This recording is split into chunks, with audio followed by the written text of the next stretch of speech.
Okay, so so yeah, this is tutorial number 2, and I guess since I went to full screen, I can't see everybody, but I would assume, based on the feedback of the people sending in the replies, that everybody that's participating this morning has Winlink installed on their machine and is somewhat familiar with um, Winlink. So, again, using the kind of the process of your crawl, walk, run, we're just basically starting fairly slow and kind of walking through a lot of the details.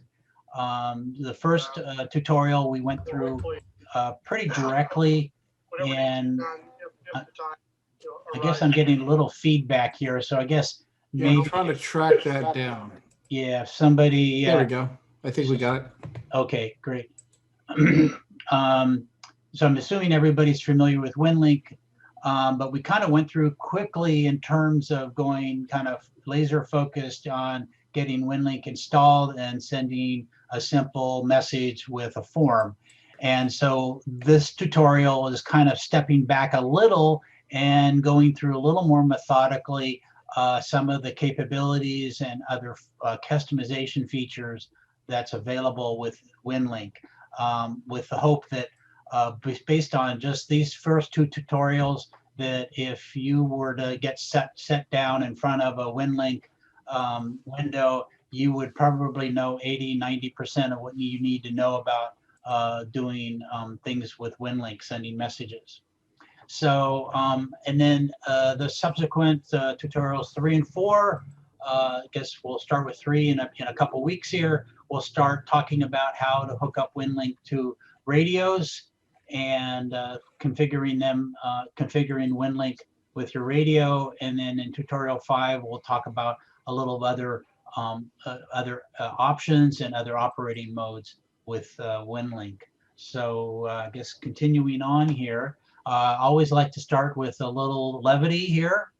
So I saw this and I thought this was very appropriate for this crowd in terms of, hey, if we're not ready for an emergency, please don't have one here.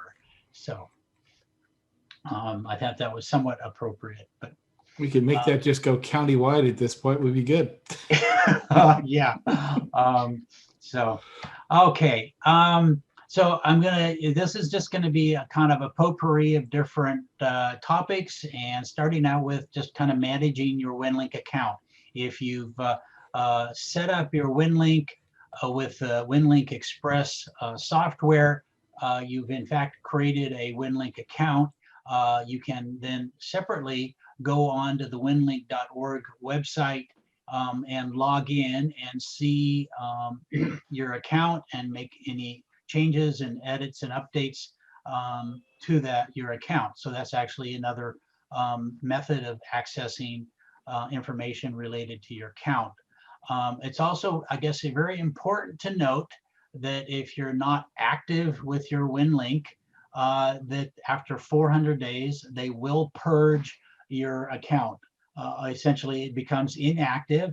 And from what I understand from talking to other people, it's not at all easy and kind of painful to get it reactivated. So at all possible, if you want to maintain your account at least once a year, try to log on with your client program, your Winlink Express, and if anything, just use it through Telnet to still keep it valid. So, so just kind of a note there. Okay, continuing to move on. You'll remember or be familiar with your Winlink Express properties menu or option window here. I just wanted to kind of revisit it and highlight a couple of areas. One is the registration key that I have down there midway down on the left side. If you if you have a license of Winlink Express that isn't registered, you will get this kind of annoying and infrequent little window that will pop up when you first start Winlink, kind of asking you politely to register it. If you have to wait, I think 5 seconds or something like that, 7 seconds before the window allows you to move on. But that's where you would put in your registration key. Also kind of important here is down under the service codes. The public service code is the default and automatically filled in, but I highly recommend putting MCOM, just a space and the word uppercase MCOM in that service code as well. And that allows you to access gateways that have identified themselves as being used for emergency communications. Case in point is our OCHEART gateways that are on Loma Ridge, prior to them going down, were identified as MCOM gateways. And if you don't put that there, what happens is when you want to identify local gateways, any ones that have self-identified as MCOM would not be presented to you. So this is a way of kind of tapping into it, additional gateways that are there for emergency communication. Also, there's a contact information there on the right. It's optional. Basically, I guess, fill it into what you feel your conscience dictates. And then the information on the lower left, I pretty much heard and experienced pretty much just leaving the stuff as default, but it'd be worthwhile at least kind of reviewing what those options are there if you'd like. So, okay, moving on. Okay, we'll start with other settings, primarily your list of contacts. So you'll see that when you open up the contacts, you get a contacts editor window, and you can then click on add, and then just add a name, an email, and any other note information you want for any popular contacts. This makes it easier to quickly add contacts to your messages. It also has the ability that's common with other email software, where you can import in a long list. If you have dozens of names and you feel like you just want to go ahead and just import them in, the easiest way to do that is to start with a spreadsheet of the names and emails and any other comments. Kind of notes would be like organizations they're part of, OCHEART or Resizing, or I don't know, whatever other organizations you might want. You can also include external email addresses as well. You could put, whatever, johnsmith@gmail.com. But in terms of importing, the best is just to go ahead and start with like a little spreadsheet with just the columns with the name, email, notes, information as a header, and then just fill it in. And then to import it, you just save it as the Excel file as a CSV file, and then import that in, and it fills in pretty quickly. Likewise, you can export your list of emails if you like. I guess maybe if you want to share your contacts with somebody else, you're want to. So that's just kind of common with other email software as well, handling contacts. Okay, moving on, getting into some of the unique aspects of Winlink Express. One is being able to report your position. Kind of, I guess, the heritage of this is related to when the Winlink was used for the sailing community or the boating community. If they're out in the middle of the Pacific, people would want to track them. This is a way of them letting them know where they are. The top is if you have a GPS unit that's attached to your computer, there's a way of having it just read that information in directly into this report form. Otherwise, you're basically going to have to manually enter the GPS information, the latitude and longitude. I have a briefing chart in my backup that talks about an external GPS unit if you're really interested. So you just add your latitude and longitude, and basically you can have a couple different formats for that: degrees, minutes, seconds, or degree minutes, and the fractions of minutes. and then it'll convert it to the MGRS codes. And then you post this just like you would post any other message, and then connect to the CMS and send your message out to the Winlink. And I'll get to a little more advantage of why this might be useful. I guess most of us were fairly static in our locations, so I guess you only really have to do this once. I have done this, and then actually I went over to the aprs.fi site and found out that, yeah, that the Winlink reports this to APRS as well, so I can see where I am on APRS. Moving on, in terms of a catalog of different types of reports, this is an incredibly rich and numerous number of reports that you can receive from the Winlink system. You can see over there under categories, there are literally dozens and dozens of different categories, weather areas, and other categories. And I've highlighted what's called sat pics, a satellite picture. And then you can see there's at least several dozen different satellite pictures you can request. And what I've highlighted is the GOES visible sat image for the West Coast USA. So I basically double click on that selection. It gets added to the box in the upper right. And then basically you can add as many requests as you want. And post the request.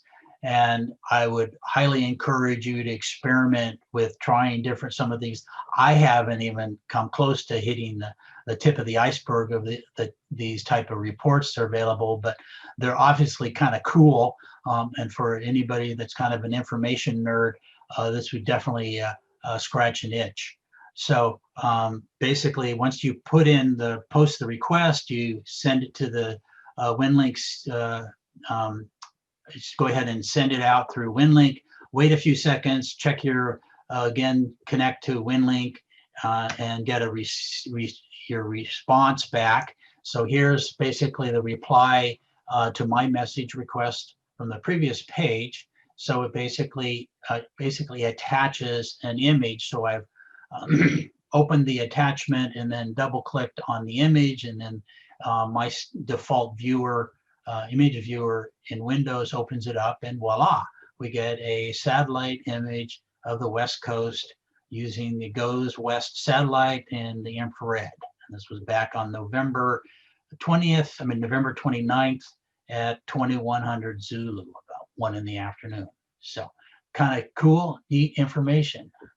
So, and we can continue to look at other things as well. So here's another example of a report of Winlink users nearby. So it will respond back with the closest Winlink users to my last reported position. Since I've posted my position, it now knows where I am.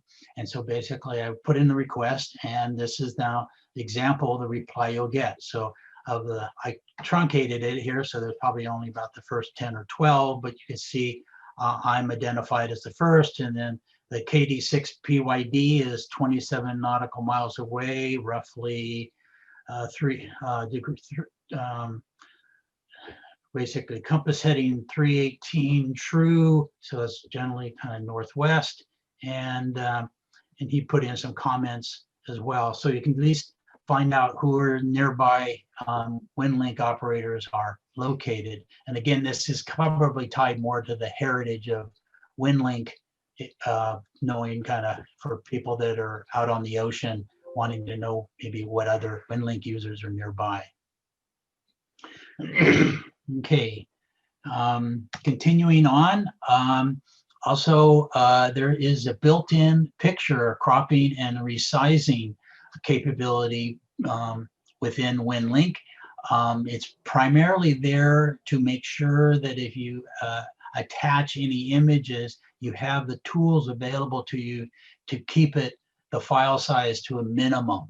And this is very, very critical because I'll talk a little more detail about how your communication speeds are, but this can very much significantly influence the length of your communication, both transmitting and receiving a photo through Winlink.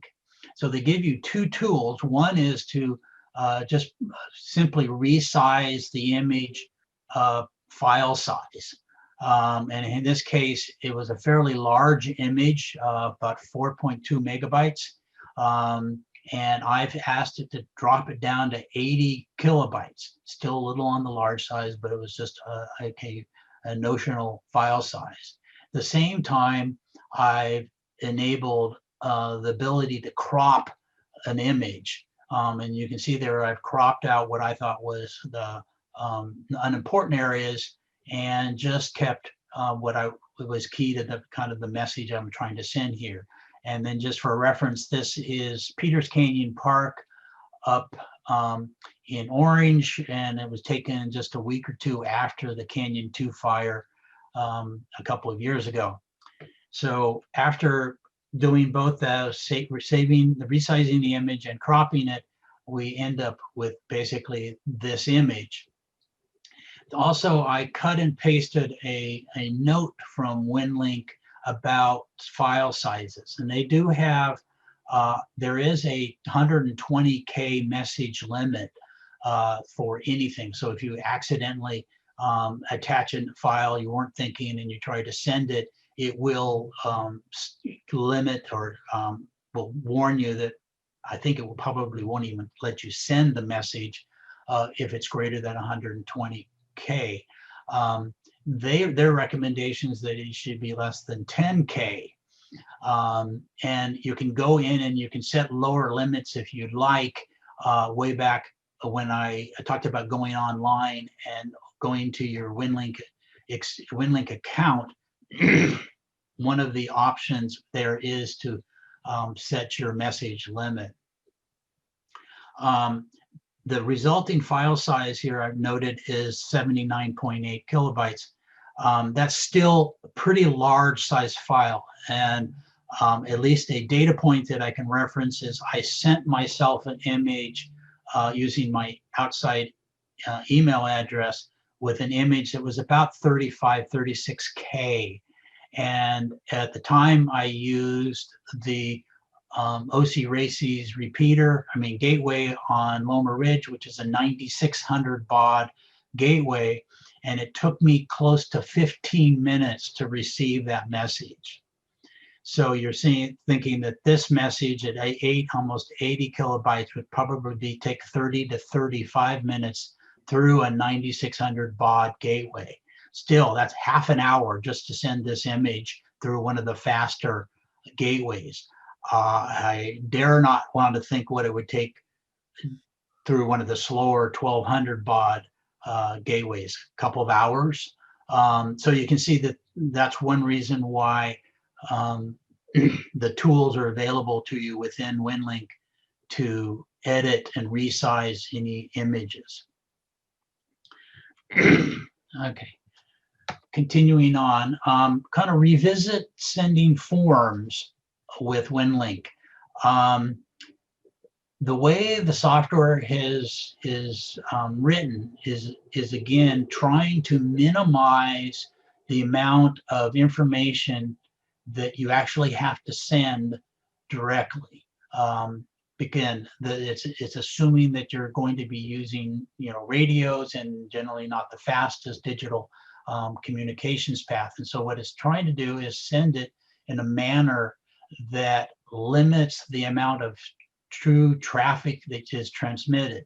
So if you think about it, both the sender and the recipient of Winlink have Winlink installed and have complete forms libraries. That's also one reason why when you get the notice about updating your forms library, yes, go ahead and update it. So you always have the current latest forms library. So when the message is actually sent through Winlink, it just sends the specific form data in a very condensed XML file format. It doesn't actually send all the actual formatting information per se. That's held at both the sender and the recipient end. And then it also just sends then the text that's within the form. So it's trying to send, again, the minimal information that's actually needed for both the sender and the recipient ends. This is kind of then key to the next chart here, or next example. And under settings, under form setting, there's a very important note here. And basically it says that if you were to send a form, kind of like what we did last week, a HICS 213 form, to somebody outside of Winlink, so johndoe@gmail.com, it will say, hey, this person doesn't have that forms library at the other end, so they really don't have a way of understanding the form that's being sent to them. So Winlink will then convert that message into a PDF. And the warning is that then forms sent as PDF files are typically much larger than the condensed XML file. In fact, it could be significantly larger. And they put an example here that the messages are often 50 kilobytes or larger. So just be aware that if you were to put at you're sending a message to a couple of Winlink users, OCHEART or KM6RTE, and then you put in semicolon John Smith at Gmail, what happens is Winlink will automatically then convert that form to a PDF and send the PDF to all recipients. It's also important to note that that's the default setting to do this conversion. So it's kind of important to know how Winlink handles sending forms to non-Winlink users. And just be aware of that. It's not to say don't do it, it's just be aware of the impact of sending a form, and it could impact your transmission time. Excuse me. Okay, kind of continuing again about forms. One of the things when you create a new message, you have the ability to create some favorite forms templates. Up to 4 templates can be selected. And so what I've done here is created quick buttons or quick menu selections for ICS 213, a HICS 213, an ICS 213 resource request, and then a check-in form. And then when I go create a new message, what happens is then at the top of the message window, I have now these quick menu option picks. So it's just a fast way of not having to go through the long list of form templates to pick it. You can just pick the quick ones that you're more frequently using. Okay, and then again, moving on, another great capability built into Winlink is the ability to create an ICS 309 communications log form.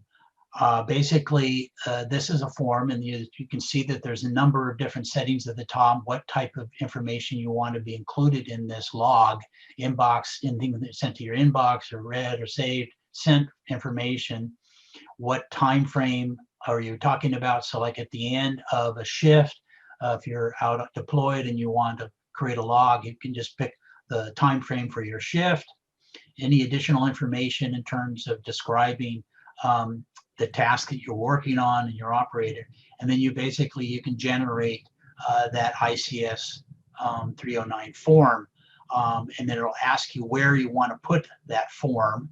What I generally do and recommend is always carrying a little thumb drive with me, so I can always have a way of storing any files locally, and for later reuse or for its sending. This basically is not necessarily a form that would automatically get sent to anybody. It's just a form for your records. So once you put in that request, this is an example of what that form looks like. Again, with the information that filled out on the previous page, this is generally what that form, a communication log form looks like. Okay, I guess continuing on, again, another interesting element of Winlink is their priority indicators. Again, similar to normal message traffic, that there are generally different priorities associated with different types of messages. Winlink handles it by having this //WL2K space and then some type of indicator. They have R for routine, P for priority, O for immediate, and Z for flash. And this is generally if you do not include this type of priority indicator in your subject line, it just default is that it's a routine message. So this is just kind of another thing. If you do have some important message, you can definitely use a immediate or flash, and that the messages will transmit through the Winlink system based on this priority. Another unique aspect of Winlink is how it handles spam.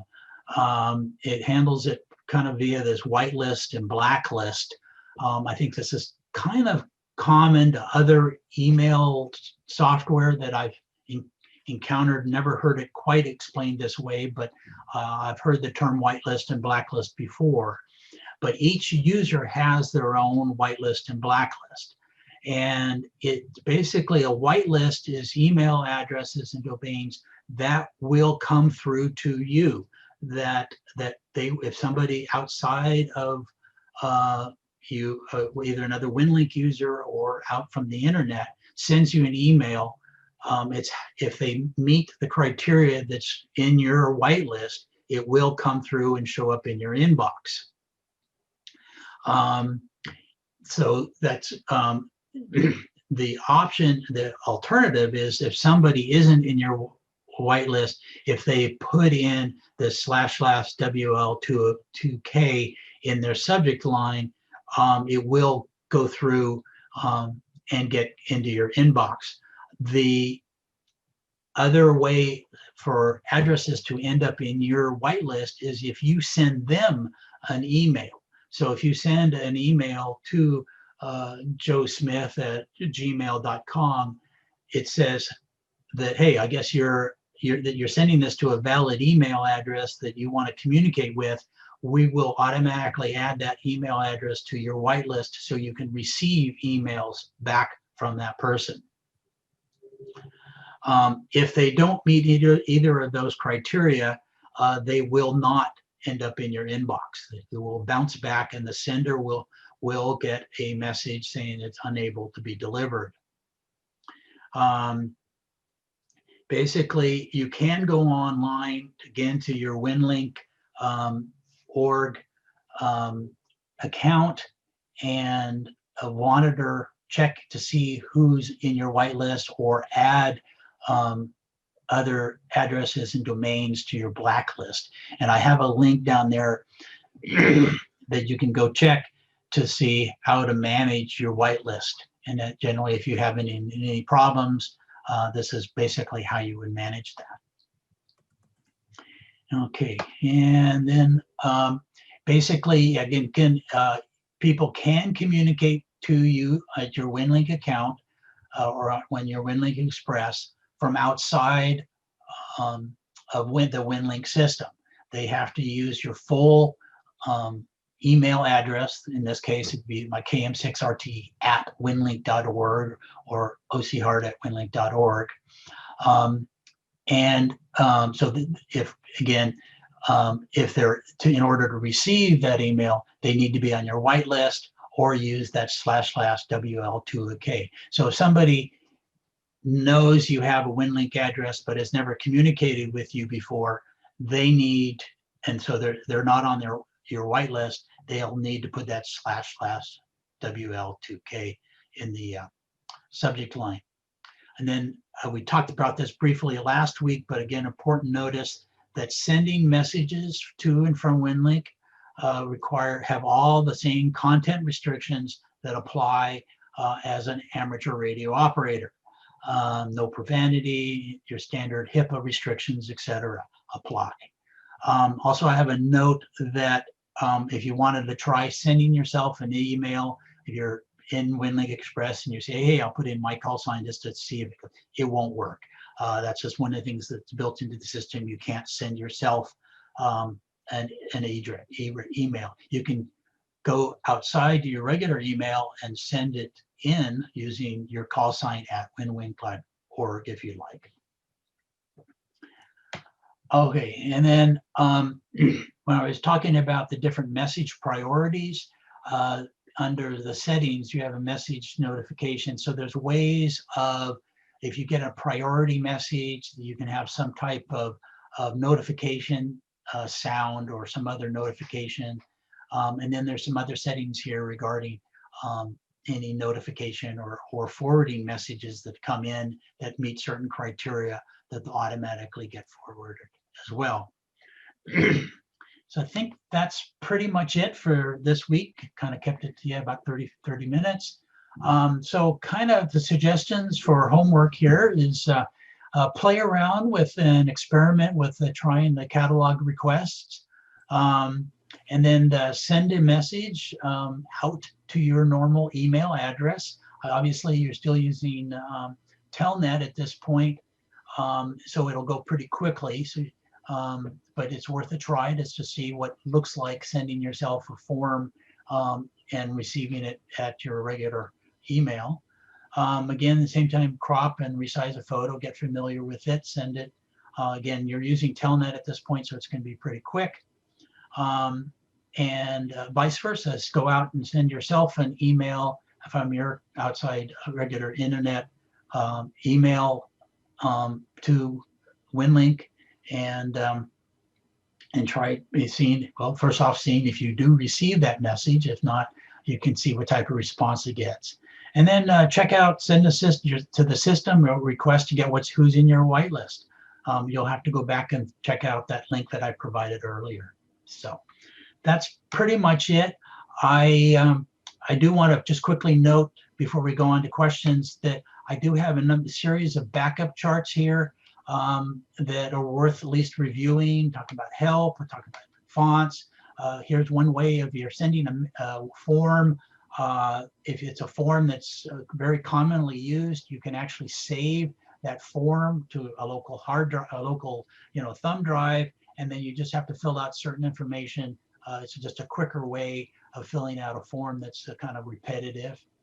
Other setting preferences for your messages and other ways of handling preferences. Sending acknowledgments that once you've received a message, some people will put want to receive some type of acknowledgement that the message that they sent you was received, or vice versa, a message you sent was received.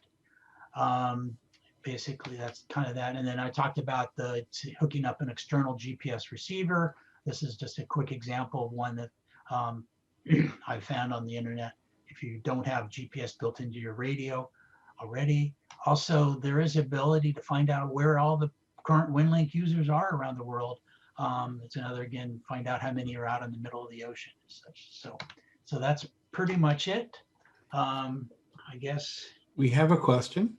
Okay, let me. Cher asks, does it matter where in the subject line the / identifier is located? I think they want it at the very beginning of the subject line. That good? And if anybody else has questions, feel free to unmic or unmute and talk on. That's all good. We have a small enough group here that we can just kind of shout over each other. You did get up to 14 participants, Scott, so your estimation of between 15 and 20 was really, really close. Well, I thought it was going to be 12 and 15, so yeah. Oh, well, then it's even closer. Yeah. This is Chi. Can I have a question? Sure. Okay, Scott, I used a form to send out the email before, but to receive the message with the form format, I can't make it yet. So can you show me how to do that? I guess I don't understand the question. Okay, let's say if we compose a message using the form like ICS 213 to send it out. It's easy because we can click on the form to send it and it just send the text information. But when we receive the email with the same form or different form with just the text portion on that, how do we have it display in the form format so we can print and send it to whoever is supposed to receive it? Okay, yeah, the message that you receive will show that it has an attachment and you need to open the attachment, and then that's a properly formatted form. So it will automatically get the form from your computer, right? Correct. Yeah, that's well, okay, that kind of comes back to it will be if you're using Winlink Express to receive the message, it will use the form information as part of Winlink to open it up in your browser. Okay, if you're receiving the message that in a regular email user, the attachment will have been converted into a PDF. Do you happen to have one of the message sent in using Winlink Express so you can show us how to? I did last week as part of tutorial 1. Yeah, I showed the example of the message that Art received. Oh, okay. I think I saw that, but it went so quick, and since I tried to duplicate it, I don't have any email sending to me in a form format, so I can try to see if it works on mine. That's all. Okay. Yeah. The replays of the members area if you want to go back and watch it again. Okay, so Art, can you send me one of the form because I cannot send to myself? You want me to send a 213, for example, through Winlink to you? I think I can send out, but I cannot send to myself. Is that correct? Yes. So you want me to send you a 213? Yeah, like for all of us have a test our ability to see the form correctly. So that's what I try. Well, I guess actually the best way would be just follow the homework assignment from last week. When Art gets the form, he can just reply to it, and what it will be sending back to you is the same form that you sent him, but with his comments or whatever. So that's the best approach. Okay. All right. I'll give it a try. Yeah. Thank you. And that's for anybody. If they want to send something to the tactical OCHEART, I'll reply to it. I don't check it every day or every hour, so it may take a day or two before I get back to you, but you will get gotten back to. I check it 2 or 3 times a week. So if you send something to OCHEART as a practice or a demo or whatever, then we're good to go. I will definitely get back to you.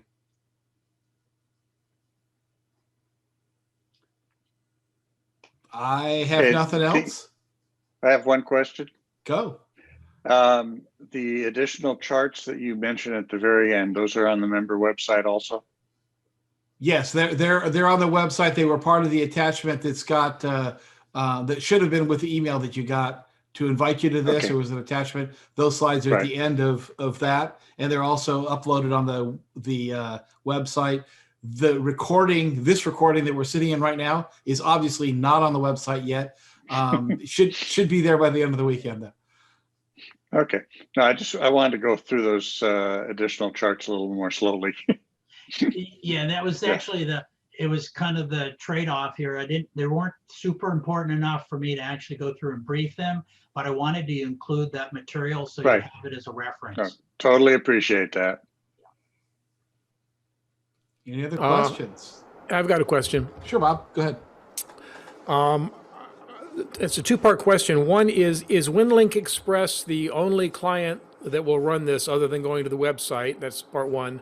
Part two, if the answer to that is yes, is anybody here successfully running Winlink? I'm a Mac. I've got a Mac. Winlink Express under an emulator, Wine, or Parallels, or VirtualBox. So to answer your first question is yes, there are other Winlink client software other than Winlink Express. And in fact, if you go to winlink.org, under the user tab or other, they'll list all the different other client software applications that are out there. Okay. The most capable is Winlink Express, and it's also one that written by the Winlink organization. That's why they kind of promote it the most. So kind of second is, I don't personally have any experience with running Winlink Express through an emulator on a Mac, though I know as part of the LAX Aries organization, a couple of the people that were hosting that Winlink instructions were running Macintoshes and had Windows emulations to support their Winlink Express. Okay, I can look into that. Thanks. Okay, I can add a little bit to that perhaps. The problem you're going to run into, I started out trying to run a number of programs on the Mac under Parallels because I work with Parallels 100% of the time. And there's just a lot of, I guess, port issues and so on that softwares run into.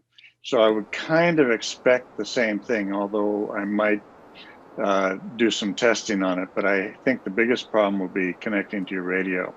I finally took a Surface Pro that I had, an older one, and I have that dedicated. And then I use, from the Mac, I just use remote control software to go right into the Surface Pro. So it stands alone by my radio, and then I'm actually running everything right through the Mac that way. Okay. Thanks. Good questions, guys. And thanks for stepping in there, Tim. It's how we all learn, as we take somebody else's expertise, pain, learning curve, pain, knowledge, whatever you want to call it, and share the wealth. I just happen to have some extra computers hanging around, so it was easy to do it that way. But that is a concern. There just is not much in the way of Mac because of the operating system has porting issues and so on. It's just difficult. Well, you also kind of talked on, mentioned, because your Surface Pro is portable. One of the things that I do kind of recommend is loading Winlink on some type of portable computer. So if you are deployed, you can take it with you. But that's, for those people that have that opportunity or that option. Yeah. Well, you can get older Surface Pros, 3s, 4s, and so on. Mine happens to be, I think, a 4, maybe a 5 that I use, but I do software development. So I've got that sitting there from all of that. And using remote desktop for the Mac works beautifully with it. So literally on my 27-inch screen, I'm sitting here at my desktop, or even from my MacBook Pro, I can do it, go right into it. But it's a great one because I can take it out in the field. So if I wanted to go mobile and set up at an alternate location, I'd be able to take the whole thing in basically a briefcase, radio, power supply, everything but the antenna. Yeah. And I suppose I could even work out an antenna to go to the briefcase. Okay, any other questions? This is Charlie, WA6RUZ. I just wanted to make a comment. I have the my call sign on the EOC's Winlink system, and because of COVID-19, I've put it on my laptop and working from home. And one thing I found is that when mail comes into me, if the Winlink system at the EOC picks the messages up, I never see them unless I'm remote into the EOC to see them. Anyone else finding that or maybe no one else has Yeah. their call sign on more than one place. That's typical of email systems in general. When they can get it off of the server, they do. So if it's a first come first serve, right? If you checked it at home first, the EOC one would never see it if you got there before the EOC one did. And that's one of the reasons. This goes back to a long way, and I can date myself a little bit. But when Outlook ran on your Windows box and was the end all be all for email clients before Gmail came out, the challenge you had was if you got a message on your phone, it would be on your phone and you wouldn't have it in Outlook because there was no cloud to be the keeper of all those messages. So this is the same kind of situation that once it One comes thought off of on this. WinLink, it's off. Yeah, one thought on this is Sure. take a look at the settings on the email clients, because oftentimes they will have a option to leave the message on the server. So in the old days with Outlook, if you were running a POP connection, the standard POP connection, then you would be in there and you would have the option to say to either download it and thus delete it off the server, or to leave the message on the server. Or the other one is a MAPI connection, which is a kind of an interactive with the server, and that allows it to stay up on the server. And then if you delete it from any one of your connections, then it would be gone. But take a look and see if that option exists on EOC to leave the original message on the server. Yeah, does WinLink have that, Scott? Do you know if That's a settings? really good question. I haven't encountered it. So I don't recall offhand. I'm still kind of learning lots of the tweaks with it, but I understand with this discussion, I actually have 2 versions of WinLink because I have my portable laptop is my main WinLink computer, but I installed it on this, basically my desktop computer. And I've learned that I don't check my email or my WinLink messages from my desktop computer because then it will never show up on my main WinLink portable computer. Well, it sounded like WinLink then is basically a POP configuration. Then. I think so.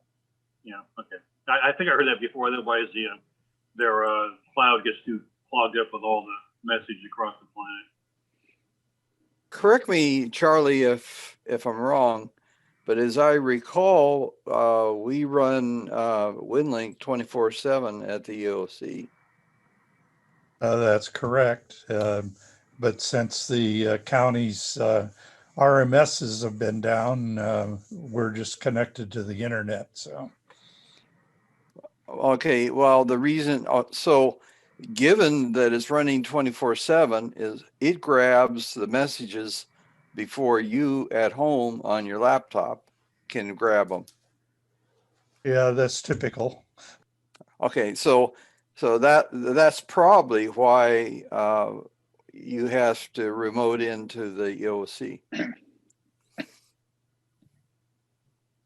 And it all depends on the polling cycle there, because though it's on 24/7, it's not going to poll every second. So if you have a let's say 25-minute cycle on the EOC polling, going out looking for new messages, then if Charlie logged in from home and checked it during that window after the EOC checked it at say 8 o'clock in the morning, and before it checked it at 8:25, if he jumped in there at 8:15, then his home system would grab that message. But it doesn't look to me like there is a setting that, as Tim was talking about, to leave it on the server, which makes sense running a lightweight type system like this. They want to get it off their servers as quickly as possible. Okay, any other questions? Actually, I do have one. You've kind of talked about this, but as far as the gateways that are available to us, I'm down in Laguna Niguel, and I tried this with my handheld, the rubber duck unit. I couldn't really find anything I could reach as far as a gateway. I just got one of the long antennas, and that may or may not help. But you know what the status of that is now, or are there any that are available to be useful for us down in southern Orange County?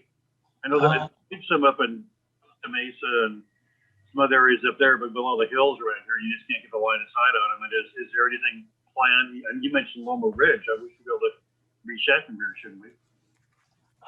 Okay, I actually just did this a couple of days ago. I went up to Belmont Park and checked various gateways around. And so this is basically from middle of Orange County. And I was trying to identify gateways were available. And this is just using the packet type of connection. And so we're getting ourselves ahead here a little in terms of more or less talking about what's going to be in tutorial 3. But you can kind of see on the column on the left there, I mean, on the right is where they're located. So the Fountain Valley is kind of the closest to me. There's two gateways down in Corona del Mar. And then further out, and actually the next page actually kind of shows where they are physically. The green arrows are ones that I was successfully able to communicate with, the red not. So you can kind of see generally these are packet gateways. I think even VARA or even it will probably less options available. So yes, I guess the answer to your question, Kevin, there's not a lot of options in Orange County. Especially southern, because we have live basically in a valley down here, so yeah, we're not going to be able to reach Corona del Mar or a Fountain Valley from down here probably. And yeah, either too far or just here get on this other side of the mountain.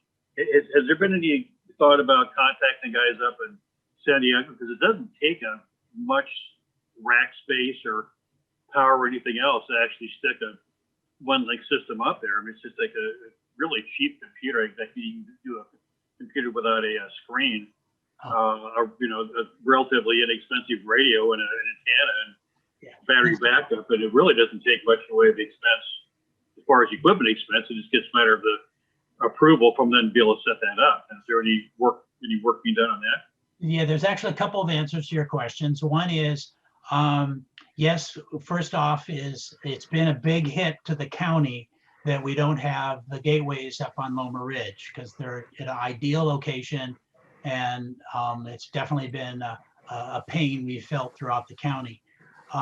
Second is I'm personally working to set up a gateway in North Tustin because my physical location is in a valley and I'm in an RF black hole.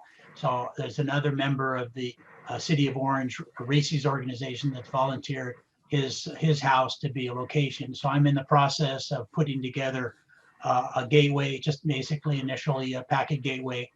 Here's the computer for it, and I'm ordered a few other pieces of equipment to go with it. So I'm working that way, but it'll probably still be several weeks, a couple months before that gateway's up. And then second or thirdly, I'm working actually to put together a fully up portable gateway as well for my own personal use, to be able to go to particular, it's part of the OCHEART kind of, I hate the name, the BOWS or the BOWS, but battery only Winlink system. But basically it's kind of a Winlink version of our Hilltoppers version as well. But again, that would probably be several weeks, months before that's up and running. So that's pretty much the current thing. I know a couple of months ago, as part of the OCHEART newsletter, Net Control, Ken Borns kind of asked if any of the other organizations in the county, he asked them if they could step up and put together their own gateways to fill in the gap with the OCHEART gateway being down. So I think that's about the best answer I can give you at this point. If you like something like SOAR or something like that, they might have a little more cloud up in San Diego or maybe even Temple Hill and get something up there. I'm sure you probably get members to chip in, a few bucks a piece to buy the hardware for it. And it just sure it'd be a matter of getting authorization to do that. But I would think SOAR might have a little more clout up there. I think that'd be a great idea. That's a great idea. The Los Alamitos Seal Beach Races group is looking into putting a setup, and it's early stages, but we're looking at the pier, the Seal Beach Pier, because that should give us some connectivity to South County because we're over the water that way. So that's another potential option, but that depending on the city bureaucracy and all of that with Seal Beach PD, it could be really, really quick, or it could be, yeah, it's not going to happen. So we'll have to see, but it's at least being discussed. And that might be an interesting station just because it's out on the water a little bit. Well, you'd obviously be able to reach a lot of LA from there, Catalina, probably Laguna Beach and stuff, which is kind of a whole Orange County, but it still doesn't help us out in the southern Orange County. Mission Viejo, Laguna Niguel, probably San Juan Capistrano, all those areas can't reach down here. And from San Diego, you can probably reach almost down to San Diego and all the way up to LA if you have enough power in your signal. I think Sure. that'd be an ideal place to put a system. Yeah, you have to work with where you are. And Scott's Yep. working the Orange Tustin area. We're working, this end of town. So yeah, again, ideally the county gets their stuff back together. From what I ascertained in my discussion with some folks on the OC Races Zoom this past Monday, was that there's a county IT and there's a sheriff's IT, and anytime you put two ITs in one bucket and then you add government on top of that, it's just a nightmare. And I think that's what's happening. There's some communication thing between the two groups and whatever, and then you throw COVID on top of that, and it's like, so ideally the county gets back together again and gets those stations up and going. But So the county ones are located in Loma Ridge then, and is it strictly for EOC use, or is it just general Winlink gateway? They're identified as MCOM. I haven't really heard a good definition of gateways that are identified as MCOM. Are they exclusively used for community emergency communication or for general emergency communications use and trial and practice or whatever? So, they were initially public, and then when they came back up briefly, they were MCOM. I would imagine when they finally get back up again, they'll be MCOM. I don't think there's any kind of police out there that will keep you from using them. Well, they're still down, they're unavailable, so I don't know what, but I guess to answer your question more directly, Kevin, is I would say go for it. Contact, the SOAR organization and ask about, putting some type of gateway in Southern Orange County. San Diego Peak would be excellent. I'd say go for it. Push it. Sounds good. Roger has some information on a Mac install if you'd like. So go ahead, Raj. Hey guys, we've been going through the comments here in the question, and I went ahead and installed Winlink Express on a late version of Ubuntu. It installed pretty easily. There are some steps to go through it, so you need to follow the instructions specifically. But there's support for Wine support, which is not an emulator. It's a translation layer that you have to install on your Mac. Mac, and then from there, then you can install Winlink RMS Express. And there's VARA libraries as well as you can slap in there too. But it did install. It does work, and there's a lot of support for it apparently.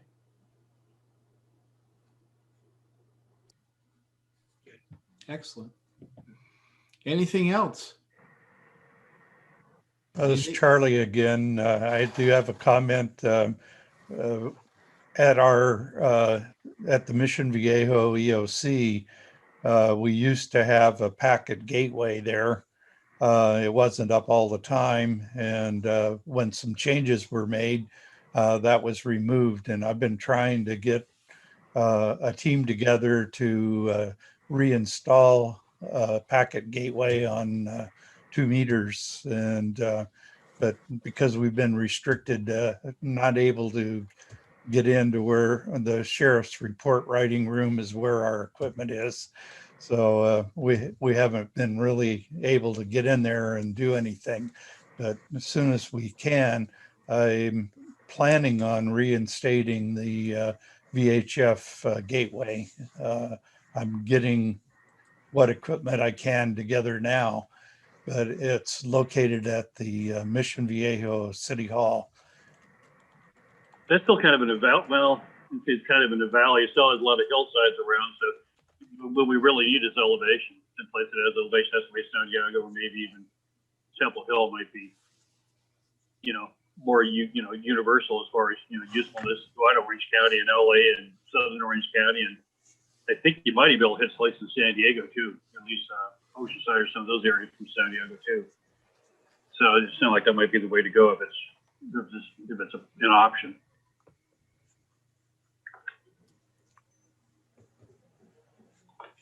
Okay, I think we've been about an hour here, so I think I appreciate everybody's time, and hopefully this was informative and beneficial, and on to tutorial number 3 in 2 weeks. Sounds Well, I good. appreciate your time and effort, Scott, and I'm looking forward to getting my Signal Link modem hooked up. I don't know when you're covering that. Is that in 3 or 4?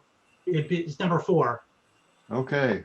Well, I'm taking all this in spoon-size, pieces, and but I'm anxious to get it going. So anyway, thanks again. Very good Okay. presentation, Thank Scott. you, Scott, and thanks for everybody for being here. And we'll catch up with you on Wednesday on the net. Okay. I actually have one last quick question in the net we had a couple nights ago. We had a homework assignment, and they said we either send it to help or whatever it is on the OCHEART net site, but you also gave an address for the for Winlink. What was that address for Winlink? We want to send our response there. Actually it's just OCHEART is all it is. On if you're using Winlink Express, the address is just OCHEART.